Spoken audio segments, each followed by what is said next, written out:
Rawr! Ew.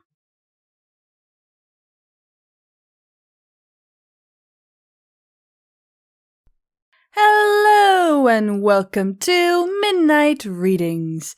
Today we'll be reading Owlowiscious, Annoys, a Telemarketer. Written by cartbeforehorses. I believe we've had this author before. I recognize that name. As always, these are our amazing Patreons. The link is in the description if you wish to join, and there are some very nice rewards. They also help keep the lights on. Just another plus. Now, shall we get to it? Caramel's head hung low as he walked through Ponyville.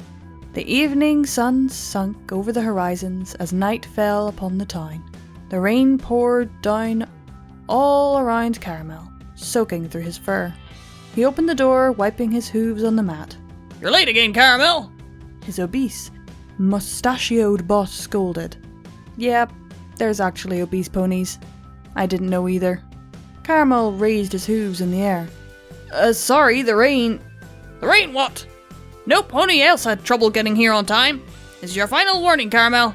Now, get to the phones before I change my mind. Right away, sir, muttered Caramel. He was going to say that the rain had flooded his basement and he had just spent the past 2 hours bailing water out with a bucket and attempting to save his photo albums, but he didn't think his boss would understand. He had threatened to fire Caramel for attending a funeral once. Caramel trudged along through the countless rows and rows of cubicles. A deep weight of depression hung around him, weighing down his every step like cement horseshoes. Is this really what I've been reduced to? He wondered. As he walked, he heard the voices of countless other ponies droning around him. Hi! Would you be interested in purchasing some volcano insurance? Asked one mare with an enthusiastic voice. But Caramel knew that it was only a ruse. Deep down, she was dead inside. Just like him. How would you like to sign up for Camelot Record Club? Asked another. Ponyville's bad economy for the past several years had meant that Caramel was out of his manufacturing job at the candy factory, where, true to his name, he had made caramel. He had desperately looked around for another job, but couldn't find one. Eventually, he had to settle for a job in telephone marketing. Thanks, Celestia. Finally, he reached his cubicle, and he looked for today's script and picked it up. You've got to be kidding me, he muttered. I have to sell this? Pamphlet was an investment service offered by Jet Set Mutual. As usual, it promised great wealth and millions of bits to ponies who invested in it. But he knew better.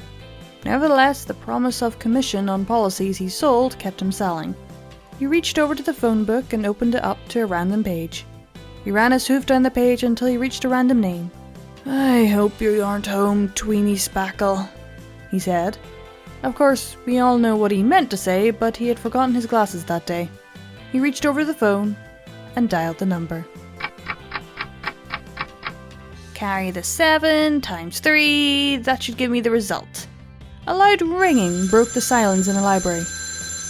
Who's calling at this hour anyway? Twilight groaned. She left her equations on the blackboard and ran downstairs, the phone continuing to ring. Twilight looked around to Spike, to see if she could get him to answer it for her. But he was nowhere to be found. She recoiled in horror at the prospect of having to do something herself for once. But then, out of the corner of her eye, she noticed a sleeping, horned owl. Hey, Owlowiscious, would you get that for me? She called out to him, waking him from his slumber. He was nocturnal, so he would have been waking up soon anyway. Who? He hooted back in acknowledgement. The owl reached over his perch and grabbed the phone off the wall. Caramel spoke from the other line. Hello, is Miss Tweeny Spackle there? Who? Tweeny Spackle, that's the name that I have on record for this address. Who? Caramel stuck his head down at the page and glanced at the word up close. Of course, he had mispronounced her name. My apologies, I was actually looking for Twilight Sparkle. Aha! Twilight yelled from upstairs, having figured out the complex equation she was working on. Caramel, thinking that she was on the line, spoke. Nice to speak with you, Miss Sparkle. Would you like to earn thousands of dollars and be just like Fancy Pants or Fifthly Rich? Who? said Owlowiscious, still holding the phone up to his ear with his wing. They're really rich, and you can be rich too if you try my product. Ooh, said Owlowiscious. Yes, ooh indeed, as well as ah. You too can have wealth like them. You can be... Do I seriously have to say this? You can be rolling in the dough, dog. Dear Celestia, how do they expect me to sell things when I have to talk like that? Caramel pointed his head into the desk over and over again.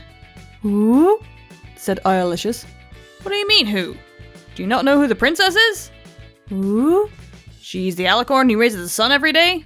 Are you living under a rock or something? Anyway, if you want to be filthy rich, you should invest into Jet Set Mutual Fund. Who? Jet Set? He's a high-profile investor in Canterlot. He sure... Caramel groaned at what the paper told him to say next. Flying high with the Pegasi. You can have a consolation and investment guide to help you know exactly where to place your money. Now, for just 10,000 bits. Woo! Owlowiscious exclaimed at the investment's enormous price. Now, you can earn the money back soon enough. Look, buddy, said Owlowiscious. Twilight and I are trying to enjoy a nice evening at home, and here you are just calling us and disrupting our family. Do me a favour, and please, just kindly buck off. Owlowiscious slammed the phone back into the receiver, then turned towards the camera, and winked with one eye.